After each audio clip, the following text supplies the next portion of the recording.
बिस्मिल्लाहिर्रहमानिर्रहीम। Dear students, आज हम फ़िज़िक्स 10वीं क्लास की फ़िज़िक्स में चैप्टर नंबर 10 यानी पहले चैप्टर का लेसन नंबर 9 हम पढ़ रहे हैं, जिसमें हमने कल पढ़ा था रिपल टैंक क्या होता है, उससे वेव्स प्रोड्यूस होती हैं। अब वेव्स की प्रॉपर्टीज़ को आज हम डिस्कस करेंगे। 3 प्रॉपर्टीज़ हैं इसकी: reflection, refraction and diffraction of waves. Ripple tank के अंदर वो जो आपने पढ़ा था रेक्टेंगुलर ट्रे होता है जिसमें पानी और वेव्स प्रोड्यूस हो रही हैं।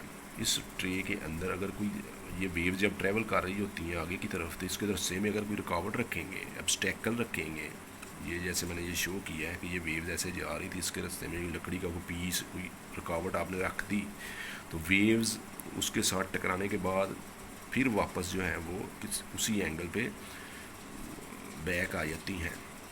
इस अमल को हम कहते हैं रिफ्लेक्शन ऑफ वेव्स। जैसे कि लाइट के रिफ्लेक्शन में आपने पढ़ा था कि जब लाइट जो है किसी एक सरफेस से टकराती है, उस वापस चली जाती है, और इसका टकराने का और वापस जाने का जो एंगल होता है वो बराबर होते हैं। Angle I is equal to angle R. तो जैसे लाइट का केस होता है, सेम ये वेव्स का केस भी ऐसे ही है कि एक मीडियम से, ये पानी एक मीडियम है और ये जो सरफेस है किसी दूसरे मीडियम की, उसके साथ टकराती हैं, तो उसी एंगल पे ये ऐसे टकराई है बल्कि, और या ये अगर ये मैं यूँ कहूँ कि ये यहाँ से ऐसे टकराने के बाद ये ऐसे आ गई है, तो ये नॉर्मल हो दरमियान में, तो ये टकराने का एंगल और उसका रिफ्लेक्ट होने का एंगल दोनों बराबर होंगे। ठीक है जी। तो हम ये कहेंगे कि अगर वेव्स जो हैं वो किसी एक मीडियम से दूसरे मीडियम की सरफेस से टकराएं, तो वापस उसी मीडियम में आ जाती हैं, और उसका टकराने का एंगल जो होता है और रिफ्लेक्ट होने का, वापस आने का जो एंगल है, ये दोनों बराबर होते हैं। ठीक है जी। इन टकराने का एंगल का मतलब इंसिडेंट एंगल, और वापस आने का एंगल रिफ्लेक्टेड एंगल। तो रिफ्लेक्शन की डेफिनेशन भी किताब में दी गई है, इसमें ये पॉइंट्स हमने बताने हैं कि from one medium fall on the surface of the other medium, wave एक मीडियम से दूसरी की सरफेस पर जाती हैं, फिर बैक आ जाती हैं, come back in the first medium, उसी मीडियम में वापस आ जाती हैं। शर्त ये होती है कि एंगल आई जो है ये एंगल आर के बराबर होता है। इसे कहते हैं रिफ्लेक्शन ऑफ वेव्स। और दूसरी टर्म बोली जाती है रिफ्रैक्शन। लाइट के रिफ्रैक्शन के केस में आपने पढ़ा था कि ये एक शीशे का स्लैब है, कोई इसको लाइट की रेज ऐसे टकरा रही है, ये नॉर्मल से, तो नॉर्मल की तरफ जो है वो इसको टकराने के बाद बल्कि जैसे जो है वो ऊपर से, बल्कि लें इसको इजी हो जाएगा ज़रा समझना। जैसे ये इधर आगे टकराई है, ये अंदर की तरफ बेंड होगी, और फिर जब इधर टकराएगी, ये थोड़ा इसको बड़ा कर लें, तो फिर ये थोड़ी बाहर की तरफ जाती है। तो एक मीडियम से जब दूसरे मीडियम में आती है रेज जो हैं या वेव्स जो हैं, तो वो किसी एंगल पर जो है वो झुक जाती हैं या जो है वो परे हट जाती हैं नॉर्मल से।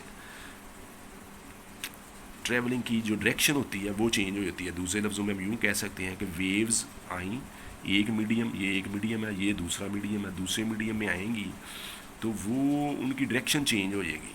एंगल का चेंज होने का मतलब है कि डायरेक्शन चेंज। अब ये वेव्स की बात हो रही है, तो जब आप ट्रे के अंदर एक्सपेरिमेंट कर रहे थे, तो ट्रे के अंदर रेक्टेंगुलर ट्रे रिपल टैंक का, तो इसमें एक पानी के अंदर एक लकड़ी का पीस रखें, तो पानी जब यहाँ से गुजरेगा तो ये सतह जो है यहाँ कम गहरा पानी होगा, शैलो वाटर होगा, कम गहरा, और ये जो आगे सरफेस है यहाँ हिस्सा है यहाँ गहरा होगा, डीप होगा। ठीक है जी। तो जब वेव्स जो हैं वो कम गहरे पानी से गहरे पानी में आती हैं, दूसरे लफ्ज़ों में यूँ कह लें, ये एक मैंने बाउंड्री लगाई है, फ़र्ज़ किया ये कम गहरा है ऊपर की तरफ और ये गहरा है, ये देखें ये बाउंड्री है, ये कम गहरा है, शैलो वाटर है, ये ज़्यादा गहरा है। ठीक है जी। जब कम गहरे में होती है तो इसकी वेवलेंथ ये साथ साथ होती हैं वेव्स, यानी इनकी वेवलेंथ कम होती है, और जब ज़्यादा गहरे में आती हैं तो ये फासला बढ़ जाता है, वेवलेंथ का फासला बढ़ जाता है। अब वेवलेंथ का फासला बढ़ने से क्या होगा, ये देखिए हमारे पास फार्मूला है v is equal to F lambda. Lambda अगर ज़्यादा हो जाएगा तो v की वैल्यू भी ज़्यादा हो जाएगी, यानी लेमडा के ज़्यादा होने से वेलोसिटी उसकी तब्दील हो जाएगी, ज़्यादा हो जाएगी। अगर लेमडा की वैल्यू मैं कम करूँगा तो वेलोसिटी भी कम हो जाएगी। ठीक है जी। तो इसका मतलब ये हुआ दूसरे लफ्ज़ों में कि शैलो वाटर में जब वो होगा तो उसकी स्पीड स्लो होगी, और जब वो गहरे पानी में आएगा तो उसकी स्पीड तेज़ होगी पानी की, क्योंकि उसकी वेवलेंथ चेंज हो जाती है वेव्स की।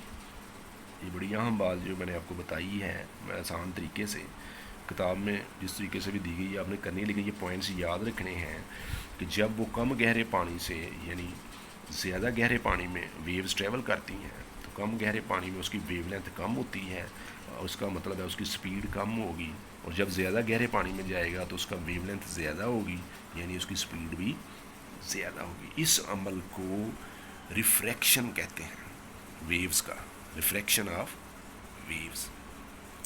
इस फार्मूले में ये जो फ्रीक्वेंसी है ये इस लैम्डा के ऊपर यानी वेवलेंथ के ऊपर डिपेंड नहीं करती, क्योंकि इसका तल्लक वाइब्रेटर की फ्रीक्वेंसी से है। जब हम रिपल टैंक में वेव्स प्रोड्यूस कर रहे थे तो वाइब्रेटर की एक ख़ास फ्रीक्वेंसी होती है, उसी फ्रीक्वेंसी पे आगे जो है वो वेव्स प्रोड्यूस होती है।